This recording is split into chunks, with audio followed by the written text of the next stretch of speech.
छाते सुबह साण घर मथे ते खयो थी। हाथी चई रोब न कर यूसुफ, गलत कोन चयो। मथो न खा, चांहि खणी आ। अची चाची सुणी न त हुनखे चो मां घर जे कमकार में मसरूफ़ आहियां, वांद काई नाहे। कहिड़ो कहिड़ो कमकार आहे जो चांहि बि नथी ॾेई सघी? माणे मुंहिंजा ज़ेवर गुम कया आहिनि, मां उन्हनि जी ॻोल्हा में आहियां, वांदी न आहियां। वांदी थियां त चांहि ठाहे ॾियां थी।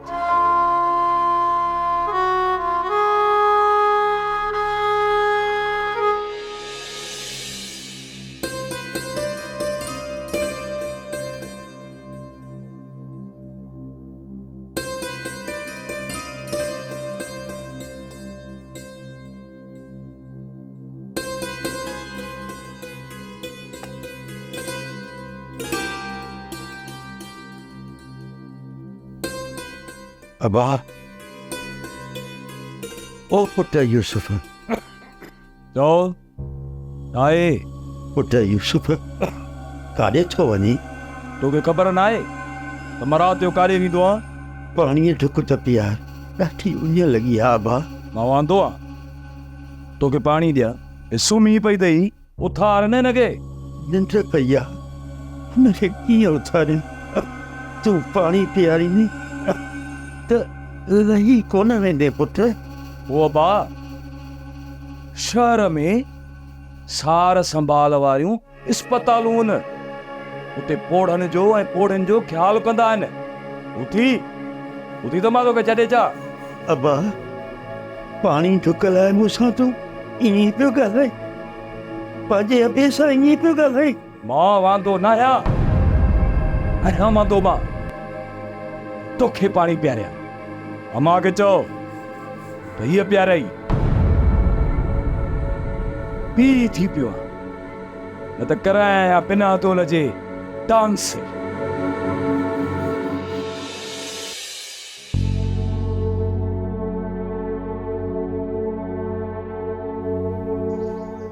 जेड़ी करनी तेड़ी भरनी।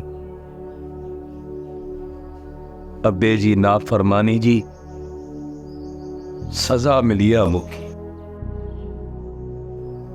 अबा मां क़बर ते अची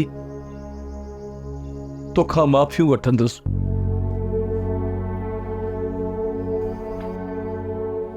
नूरी, ओ नूरी, चो जी अचो थी, छा तंग मचायो थी? समूरी चाय हारजी भई तुंहिंजे चक्करनि में। ठीकु आहे भला, पाणी ढुक ॾे। पाणो थी पी, मां वांदी न आहियां।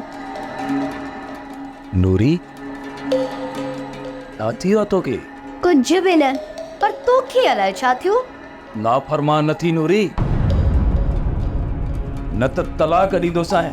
भले निकाह वक़्तु जेकी कोर्ट में 10 लिख लिखराया हुयई, उहे बि ॾिजा पोइ गॾु, सही आहे?